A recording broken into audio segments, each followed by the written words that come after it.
this journey for me and my family was changing the way that we think and really getting down to the fundamental basics of the process and really taking control of the process. Yep. And that began to change the way that we think about every financial transaction in our life. The best investment is one that pays the most when it's needed the most. You can control the taxes. You can't control what the rate and threshold is going to be, but you can control how you show up, what you do with your money, what you do with your behaviors in light of that. So I would just encourage people to really lean into that. So the next section is compounding and control. And for those of you who are viewing who maybe jumped right into this section and hopped over section number 1, what we're talking about is we're talking about the end asset for Canadians. We're on section 2, compounding and control, page 54 of the book. If you do not have a copy of the book, you have an opportunity. Just click the link, the YouTubes. You can just ease on over to endasset.ca. Click the link. It's right there. It's right above the fold. And go and get your copy. You can get an electronic version, or we'll courier a copy wherever you want it to go in Canada. And you will absolutely love this book. It will be transformational in the way that you think, and it will be transformational in what you can achieve once you're clear on your why and once you actually set out to get the achievement done. And so, compounding and control. Caleb Guilliams, CEO, founder of Better Wealth, amazing colleague, friend, brother in faith. I appreciate you very much. Pleasure to be here, man. Just to review, know your why. The wealth equation is efficiency. Efficiency is so important. It's removing friction to get to your desired result. We're efficient when we understand long-term. That's our word for compounding. And short-term, that's our word for control. The cool thing is control can compound. Okay, so short-term benefits get better if you use it well.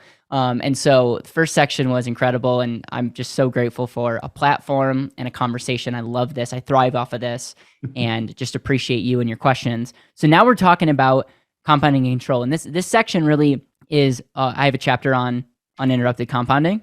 I have a chapter on unhindered control, and then we talk about taxes and controlling your money like a banker. So it's going to be a meaty section, but it's going to be awesome. Okay. So we talked in last section about the importance of compounding. I actually went ahead, I probably shouldn't have done this, and talked about the penny example. And just to review, if you could double the penny for 30 days or take $1 million up front, anyone that has read this book or heard the parable would take the penny doubling every single day until I add other factors like taxes, fees, losses. Then, depending on what those factors are, you'd be way better off taking the $1 million. The reason this chapter is called uninterrupted compounding is compound interest is really cute unless we have a standard of saying, I don't want just compounding, because we talked about average versus actual, and I could compound my money and lose it, I could average 80 million% on my money, and depending on how crazy the variables are, I might be behind. So Right. Average rates of return can be misleading. I would much rather commit, if I'm going to talk about compounding, if I'm going to understand what actually is compounding, which is your money growing over time. Those are 3 things. You need matter, money. It needs to grow. And over time, that's where you get the hockey stick. If I'm going to commit to that, I want to be the tortoise. I want a machine. Our good friend Barry Dyke calls it an economic warhorse. Yeah. I want to do something that's going to make sure that my money doesn't just compound for the year, doesn't just compound to retirement, doesn't just compound until I'm 80, but compounds to the day that I die, and oh, by the way, creates a compounded benefit for my future. I will not settle Absolutely. for anything less. Absolutely. And to do that on a foundation of no risk of loss, what would a person prefer? Would they prefer no risk of loss over uncertainty? I would say that once you see the outcome, I would argue that you would prefer no risk of loss. If you can eliminate that, Right. Oh my goodness, that just amplifies everything that you just said. And critics, and by the way, YouTube has made me so good because I can already see the trolls, typing away. They're going to say like, oh, like, if you don't take any risk, your compounding is going to be weak. And remember, compounding and control is efficiency. I'm not just talking about compound interest. That's why I hate this chapter. Because yes, I'm talking about compounding, so I'm going to put my compounding hat on, my mini Einstein hat on. But I really this really comes secondary to control. But if if someone was going to come to me and say, I believe in compounding for the long term, do you want that uninterrupted for the rest of your life, or do you want that not uninterrupted for the rest of your life? I'll take uninterrupted. That means it's going to go without any interruptions, which we talked about. The wealth eroders could be fees, it could be taxes, it could be losses, it could be uncertain risk. And so my plea for everybody is when we measure compounding, let's measure long term. The example I use is asking the question, is the world flat or round? Majority of people are looking at me with 5 eyes right now. Like, okay, I thought this kid was cool. Now I'm wondering. Now I'm concerned. YouTube, don't ban this video. We're not sharing this information here. We're using an example. The world is round, okay? But I share this example because I could prove to you that the world is flat depending on how I measure. So I live in Colorado, probably one of the rockiest places to live. I could go outside and find a place on my property where if I'm measuring, a foot, I could find, and I could say, see, Jayson, the world is flat because I'm measuring a foot and it's flat. Am I right? You reached an absurd conclusion with very little information. Right. But it's all depending on my measurements. Right. So at the end of the day, if you zoom out, you'll see that the world is round. Same thing goes with compounding. If we're going to play the compounding game, which I believe everyone should, you're playing it regardless if you want to or not. Every decision you make has a compounded effect. We have to look at our measurements and say, are we measuring legacy? Are we measuring 3 generations? Are we measuring till death? Are we measuring till retirement? Are we measuring till next Friday? And depending on that measurement, there's certain assets that might check certain boxes and not check certain boxes. So the challenge that I hope to communicate is, if you're going to commit to a compounding and we're going to provide powerful thought processes as it relates to compounding your money, we're playing the lifetime game. We're playing the generational game because quite frankly, no one's going to get ultra rich overnight. So if you're not going to get rich overnight in the compounding game, just play the long-term, tortoise wins the race, knowing that control is where you really will have the ability to potentially risk, but have a greater reward, and you can bet on things that you truly care about, and you can be at the center of that investment. Anything that you want to say as it relates to compounding before we go on to the next chapter?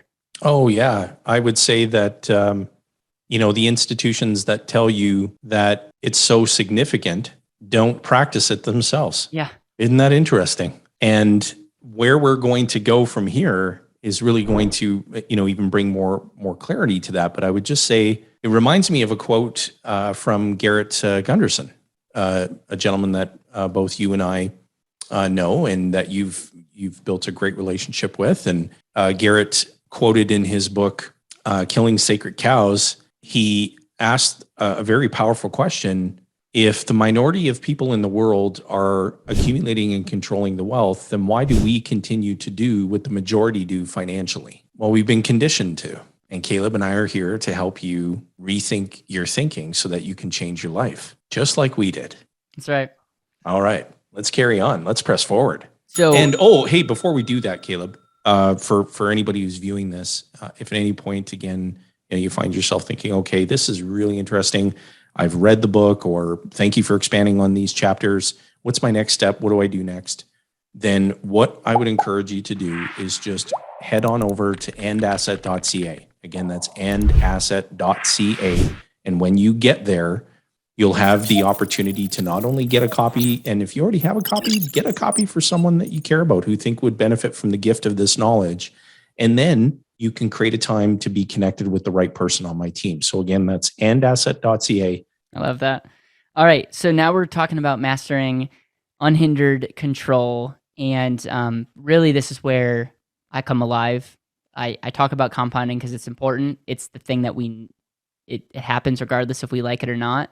But true wealth, true fulfillment, I believe, and true freedom from and to really comes in the idea of controlling your time, controlling your money, controlling your destiny. I think a lot of people that practice the infinite banking concept, have the and assets in their life, all understand they value control. And because they value control, they came to this conclusion that they need to be storehousing their wealth somewhere where they can maximize their control. The example I'll use, and then we're going to go through a couple questions about control, is who has more control? Someone who's invested in a mutual fund in a tons of other, that has tons of holdings in all these companies. And so let's say one of the holdings is Facebook or Mark Zuckerberg, who's got more control. Okay. Yeah, And definitely Mark. It's laughable, but at the end of the day, like I can't control Mark. I can't control Facebook. I can own a piece of paper that says I have ownership in the company, but at the end of the day, it doesn't really come with a massive control. Whereas, Mark is one of the wealthiest people in the world, one of the most influential people in the world, and he just has a lot more control. And it just goes back to asking people, like, do an audit of your time, your investments, where your money is being stored, and just ask the question, like, how much control do you really have? And that usually is pretty eye-opening for people, and they start, asking, like, man, maybe I should be rethinking about where I'm investing my money. And there's questions that I want to go through that will just be really quick. Obviously, get the book; it unpacks each one of these questions in more detail. But as it relates to the questions, I call this the Big Nine, and the first question is, how valuable is safety to you? Well, what is safety? It's your money being safe from something. Some people could care less. They're like, oh, I don't care at all about safety. Some people are like, that would be something that I want to be a part of. That's something that I value. And any deal that I go into as it relates to control, I'm always thinking about the safety mechanism and trying to eliminate downfalls as it relates to safety. Definitely. Liquidity. The concept of your money being liquid is, can you have access to it? And we're on page 78 and now page 79 of the book. So asking the question, does liquidity translate in, like, what's the value of liquidity? For some people, it's a lot. Like for me, I value having access to my money. That's an insanely high value. Some people literally invest their money in things that they can't access for 5 to 10 years. Doesn't make it wrong, right or wrong. It doesn't necessarily make it right or wrong, but that's a massive hit to control, because we have no idea what the next 5 to 10 years are going to look like in anything. Precisely. And can you get access? So is it liquid to the degree where you can get access to it without reducing the value of that asset? You're stealing my thunder from next point. Or you're teeing me up. You're putting the tee on. Let's see. I don't want to miss this. The third aspect is leverageable. And I just what we said. Wouldn't it be cool, Jayson, if you could have access, liquidity to your asset, but not lose your asset value? That's cool. How would that make you feel? Amazing. Incredible. And quite frankly, guys, this is what made me so passionate about the and asset. Is like, oh, you're telling me I can get lifetime growth and I have access to my money, and oh, by the way, I can access my money, but I'm not hurting a lifetime growth. Where do I sign? Where do I learn more, kind of deal? And so that's what we're talking about. Control. I'm not just talking about life insurance at this point. I'm talking about, like, does what you're doing with your money, is it leverageable? Is it liquid, and is it leverageable? That's a great question to ask. Anything that you want to add there? No, I think you hit the nail right on the head. Keep your money private. What's the value of privacy? I don't know. For me, it's high. And just reliving what we've lived the last couple of years, I think people, whether they believe it or not, believe that there is some type of value for privacy. I believe the people that have the ability to keep their actions and their money private have more control than the person that doesn't. And we're talking about not just privacy from your neighbors, but privacy from your government. Right. And so it's just one of those things that it's important, and it's part of control. Protect your money from taxes. We have a whole chapter on taxes, ladies and gentlemen, so I'm not going to steal the thunder there, but it just asks the question, are taxes going to increase? Who controls that? Jayson, I know you're a big deal in Canada, but I don't think you can control the tax rate. No. And I often kid around and say, well, actually, I'm actually quite serious about it, but I say it in a joking remark that, there's two certainties in life, death and taxes. The only thing that doesn't get worse every time politicians meet is death. But it's so true. It's like, in Canada, they've named it the Canada Revenue Agency. Yeah. What a gross misclassification. And control's highlighted and amplified the most in this subject, because you're telling me you care about control, but your money's in some asset that you don't have control over. And oh, by the way, you have a government agency that could tax that and change the threshold and what their rate at any time. And oh, a regulation can change okay, you keep talking to yourself and pumping yourself up, because that doesn't sound like control to me.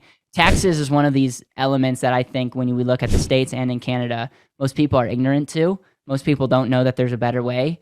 And I'm telling you, if you can control the taxes, you can't control what the rate and threshold's going to be, but you can control how you show up, what you do with your money, what you do with your behaviors in light of that. So I would just encourage people to really lean into that. Yeah, it's all about shielding it. If you can shield your money from onerous taxation, you are now at an advantage compared to someone who isn't shielding their money from onerous taxation. Right. You shouldn't care what tax rates go up to if you're shielding your money from onerous taxation. Tax rates could double. That wouldn't matter to you because your capital is shielded from that. And that's what we educate you on, how to go about shielding your money from onerous taxation. Right. Haven't met anyone yet. Not one person. Maybe in the United States you've crossed paths with somebody, but I've never spoken to a Canadian the past 14 years that I've been practicing this process who has said to me, Jayson, one of the primary reasons I want to talk to you is because I really feel like I'm not taxed enough. Yeah, I haven't met that person. Isn't that good? Yeah.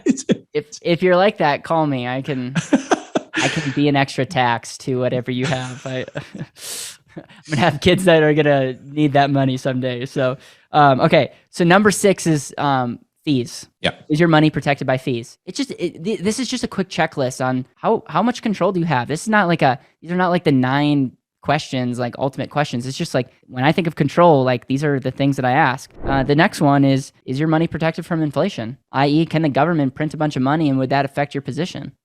Right. And number 8 is your money protected from restrictions and compulsions? Just another, like, could the government create a restriction that would affect your control of said capital? And then the last thing I would say is your human life value protected? And what I mean by that is, I believe, and what we open up this book after we talk about the importance of your why, is that you are your greatest asset. What do I mean by that? My definition of an asset is something that helps you live more intentional. Robert Kiyosaki's definition of an asset is something that puts money back in your pocket. The number one asset, regardless of what your definition of what an asset is yourself, because you provide value and energy and wisdom and that input that creates that value. And so all I'm trying to say is, make sure that when we talk about control, make sure that you're not discounting yourself and asking yourself, like, are you properly covered, protected, and able to show up powerfully now and in the future? It's a wooey question, but it's important when you're talking about control. Absolutely. And if you think about that even deeper, I promise you're running across people every day, as we are, who have not protected their human life value. That's right. Because they believe that everything will be okay if, heaven forbid, the unthinkable happened unexpectedly or expectedly. If you were diagnosed with a terminal illness. And one of my late mentors, the late Bob Shields, he said, and I quote, "I wish everyone could die once just for a week and see the problems that they leave behind." Jayson, this is me talking about the value of control. We should create a AI product that allows people to see what happens when they die. There's studies that show that if you can just show someone and how they age, like if I can see myself and what I would look like at the age of 80, I start thinking differently. One of my favorite Bible verses is, "Help me number my days." We're all going to die. And I think and this is more my opinion, not necessarily facts on how money works, but you will be way more present and you will invest better. And I think you'll be better across the board, knowing that this is just a temporary life. And we start caring about things that we should truly care about and not caring about things that we shouldn't. So that just should amplify everything that we're talking about. But I 100% agree. And I would be an investor if anyone wants to figure out a way to show someone what happens upon their death. I think it's really powerful. Yeah, we should be able to do that, especially with everything that we'll be able to create in the metaverse and have people experience that journey. And I cannot overstate the importance of that key point.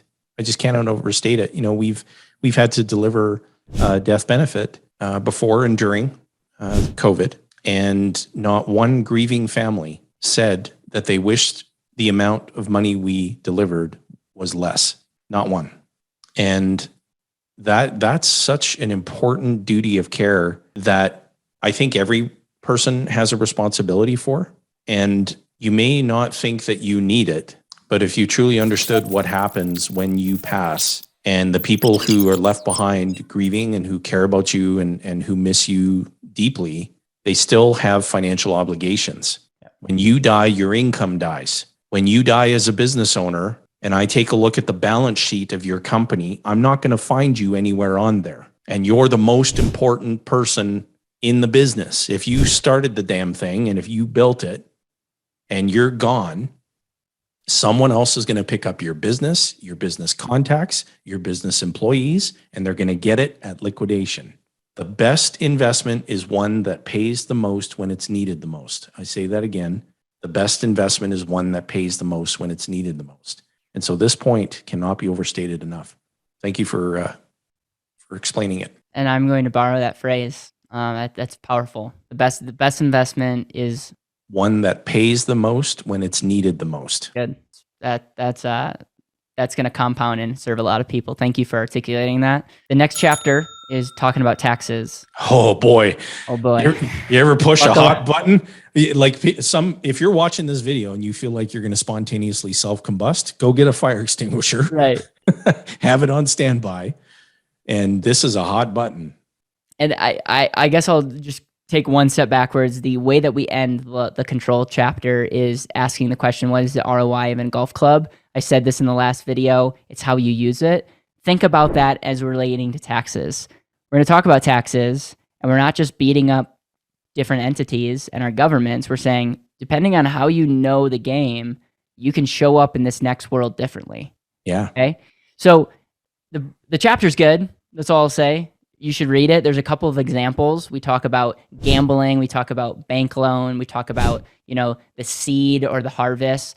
The whole concept is, do you want to be, should you be playing an unknown game? So the question is like, if you could pay tax on the seed or the harvest, what would you choose? Would you take a loan, Jayson, when an entity says, I'll give you this money, and oh, by the way, in 30 years, I'll tell you what interest rate and what the terms are? Not a chance. Not a chance. And yet, anytime we do a government-sponsored plan, we're entering into agreeing to pay on the harvest with an unknown rate, with an unknown threshold, with an unknown who knows what's going to happen in our government. I'm trying not to swear in this. Sometimes I feel like it could make a better point, but it's just like, who knows what the heck is going to be happening in 30 years? And yet, we're essentially saying we will vote a certain way to do certain things, but by the same way, we're putting our money, which is essentially partnering with the government, allowing them to take more risk, allowing them to change their equity state at any time,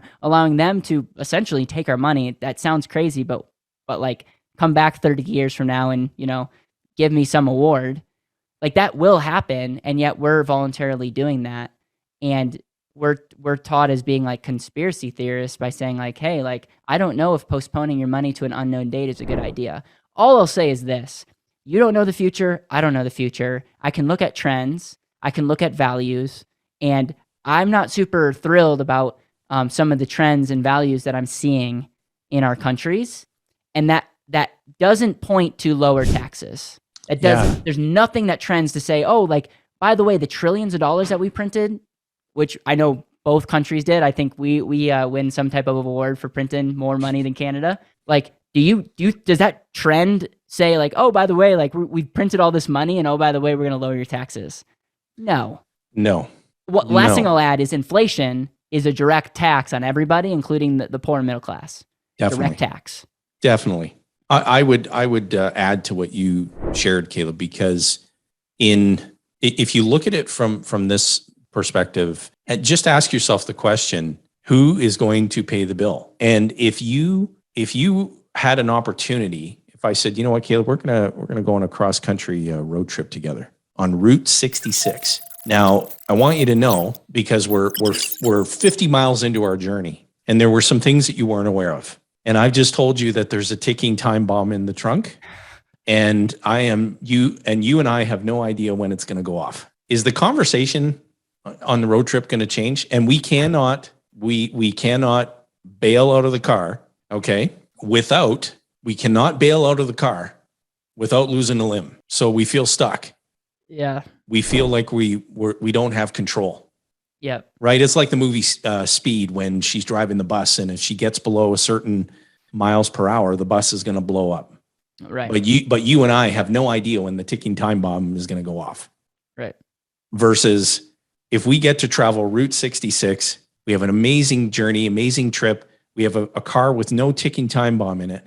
We've got all the resources we need to enjoy every stop along the way and spend as much time there as we want and take in the trip. Well, we're going to get to the end of that road trip feeling relaxed, feeling energized, and feeling great about the journey, versus the two shaking, trembling, nervous Nellies that are in the car that has the ticking time bomb in the trunk. Right. So you've got to take a close look where your money resides. Yep. And you've got to determine, do I have a ticking tax time bomb here? Yep. Because if I do, I need someone who can come in and help me dismantle this thing and disarm it, so that it's not going to go off and cause enormous harm to me, to my family, to future generations. You can shield your money. You can bomb proof. Why wouldn't you do that? Never mind, what are the advantages of doing that? Describe to me why you wouldn't do that. What's the downside? Isn't that good? It's a great example. And if you are somebody that says that taxes are going to either stay the same and go up due to inflation, you would be better off figuring out a way to figure out that equation fast. Agreed. If you believe that taxes are going to decrease, well, enjoy the ride. Like, good for you. But at the end of the day, with inflation, even if rates and thresholds stay the same, which they don't, but even if they did, you're going to be paying more tax over your life because of just how that works. And so I think that's a great example. Obviously, the chapter lays out that in more detail. I believe the Canadian version talks about the Canadian approach. Obviously, in the And Asset American version, we talk about our country. And yes, it's outdated because every day that goes by, the clock ticks up. So it's just the concept where it's like, I don't think taxes are going to go down. I'm not betting on that. And so as a result, I'm not going to bet my future on an unknown date when who knows what's going to happen. So agreed. Great example. And do you want to compound a peaceful, stress-free financial existence, or do you want to compound burden? Right. Take your pick. Yeah. And it's your choice. And I'm speaking to you as you watch this video. And again, what we're talking about is in the book titled The And Asset for Canadians. And we're going to flip to page 101. We're going to dive into chapter 7, Controlling Your Money Like a Banker. Yeah. But before we do that, if you haven't read this book, then I need your next step is to go to andasset.ca. Again, that's andasset.ca. That link is right there. It's right above the fold. Just click on it. And when you get there, you can have the book electronically delivered, or you can have a copy couriered to wherever it needs to go in Canada. Get this book in your hands. You'll be glad you did. All right. So the next chapter is Controlling Your Money Like a Banker. I love this chapter. I think it's my favorite chapter. And it's, I just, again, this is something I'm very, very proud of our team, of just the headspace, because Nelson wrote an amazing book on the premise of the power of banking and becoming your own banker. He sure did. It's incredible. Everyone should read it. And my criticism is, give me the framework, Nelson. I always, my good story with Nelson is like, Nelson, if we were on a ship that's sinking and I was asking you where the exit is, you would give me a parable in the Bible about where the exit is. And that's what I love about him, because he never answers your direct question. He makes you think about it so you understand the underlying. Well, one of the things that he made me start thinking about, it's like, okay, yes, banking is the most profitable business in the world. Yes, all the buildings that are big have banks. Why? Why is that? And I believe this next chapter lays out 5 elements that banks are using every single day that we have the ability to use on our own lives. And if you don't get anything else out of this, try to become more like institutions that are winning. Anything that you want to add before I go through this? All I would say is that what's so important, I was speaking with an existing client earlier this morning, and he said to me, what really transformed this journey for me and my family was changing the way that we think and really getting down to the fundamental basics of the process and really taking control of the process. Yep. And that began to change the way that we think about every financial transaction in our life, because we truly understand that we finance everything that we buy. We either pay interest to someone else or we give up the interest that our cash could have earned otherwise. Yep. And it was, to hear him explaining this to me really made me proud and gave me an even greater sense of fulfillment, because he got it. He initially approached it from the vantage point of being a real estate investor and how he could create more leverage so that he could grow his real estate investment portfolio. And his thinking has transformed his actions now, because he said, I get it. I read Nelson's book titled Becoming Your Own Banker. I read this book again before the Christmas break. I saw something that I didn't see the first time I read it. Happens and my every thinking time. is totally changed. So carry on. Okay, so I gave credit where credit's due, and I hope that you can that this can be beneficial to you. So there's 5 things that banks do every day that we can do in our own lives. The first thing that banks do better than anybody is they're institutions that get money to flow to them. They're so obsessed with this that they'll waive some fees or all your fees if you do what? Do a direct deposit, which is literally what it sounds. They're direct depositing your money that you're earning into their bank. What a genius system this is. Think about what Caleb just said. Isn't that good? Like, that's amazing. Like, banks are like, yeah, by the way, you work, 40 hours a week at your job, and you get paid every other week. By the way, we're going to get that money and you can come to us to take it out. Yeah. And then we're like saying, yeah, sign me up for that. So that's number one, is banks are just institutions. Think about this. Banks are institutions that get money to flow to them. They're so good at it, and they just are obsessed with it. Wall Street and Bay Street are the same way. Yeah. Why do they, what do they value?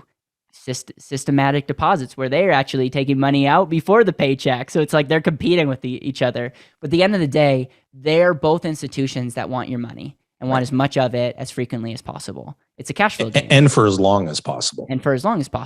So principle number one, and again, I take a little bit of a different approach. I love to look at banks, admire what they're doing, and translate that into our own life, just because I want to be efficient. I want to be a good steward of the money. So banks, number one, they're institutions to get money to flow to them. Number two, they understand leverage. The example that I'll use that I think is a powerful example is, let's say you're the person that's depositing $100 into my bank, and then we're going to use our good friend Richard. Okay, he's the person that's coming in to get the loan. Okay, so you deposit $100 at the bank of Caleb. I give you a 1% for that, so I give you $1 for that $100. Okay, and then I go to Richard. I loan him your money. Here's $100, and he's going to pay me 4%. You made 1% on your money. I made $4 for the cost of one, which is 300% of my money.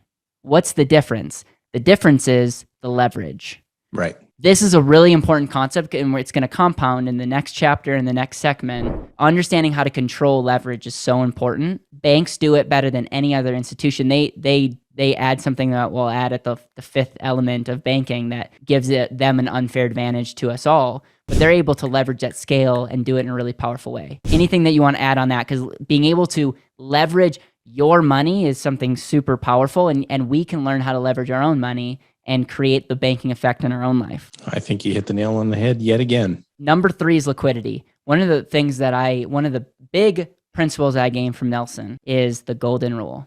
Those who have the gold make the rules. Yep. The bank doesn't have to beg you to come in to do a loan with them. You got to beg them to give you your money. It's just like, man, this is brilliant. The banks are brilliant.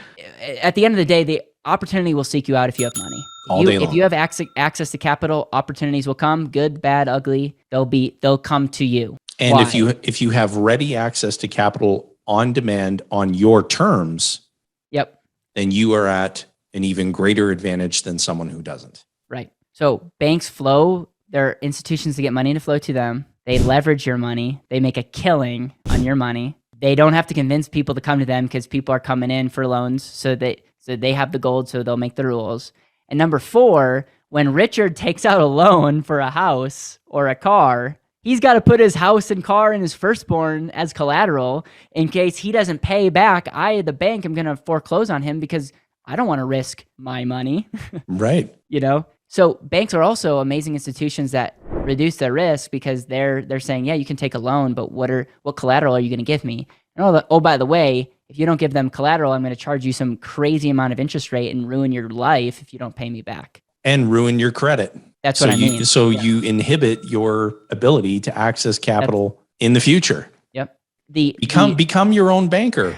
The threat of a credit score is effect collateral. It's a social collateral, but it's a collateral. And so the point is this, again, yes, there's negatives of working with a bank, but let's look at what banks are doing so far.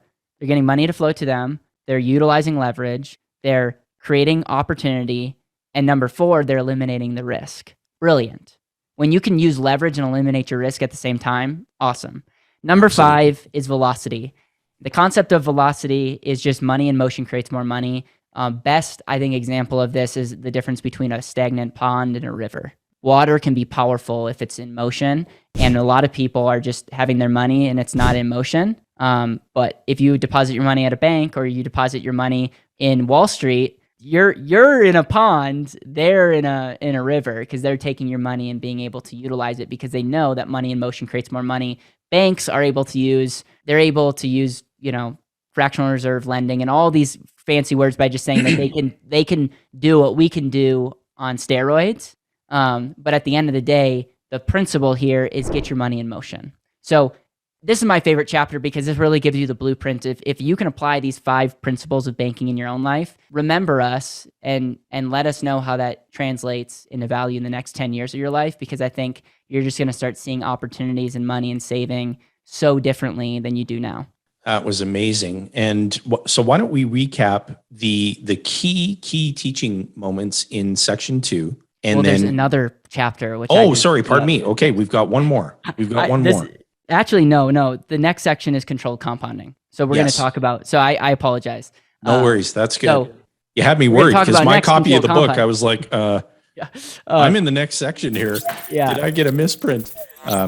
So just in full summary, compounding, amazing benefit, long term. Make sure that you're committing to lifetime compounding. Remember, we have to measure generationally and not just a year. Number 2, control. How much control do you really have? If government agencies or other institutions change the levers or make things happen, is that going to affect your life? The answer is yes. Start rethinking about how you're spending your time and money and start create more value around control. Remember, what's the value of control? It depends on how you use it. The third aspect is taxes. Are taxes going up? They staying the same or going down? If you believe that they're staying the same or going up, you better do something about it. And the way you invest and save your money is a big area that is a lever for your own self. So make sure that you're not postponing to an unknown date, whereas Jayson will say you're literally in a car with a time bomb, not knowing when it's going to go off. And number 5, banking is the most profitable business in the world. We can hate on the banks, or we can say, let's take what the banks are already doing and do it in our own life. And instead of being a stagnant pond, let's be a river. Let's get our money in motion. Let's get money to flow to us. Let's utilize leverage. Let's create opportunities with that flow of money, and let's eliminate our downside. And if you can have all 5 of those elements in your life, you will become wealthy by thinking like a banker. And so that's the summary of chapter or section 2 of the AND asset. Awesome. And that section 2 on compounding and control is in, again, the book that we're talking about is the AND asset for Canadians. If you've read the book, terrific. Hoping this is incredibly helpful for you in giving you some additional awareness, additional things to think about, and some additional knowledge. And if you haven't read the book, then you have an opportunity. And so your next step is to head on over to andasset.ca. Again, that's andasset.ca. The link is directly below above the fold. All you need to do is click that link. When you get there, you can have an electronic version of the book delivered right to your inbox, or you can purchase a copy and have it couriered wherever it needs to go in Canada. And there's so many additional resources that you gain access to by getting your hands on the book. That's all there on the andasset.ca webpage for you to go and visit.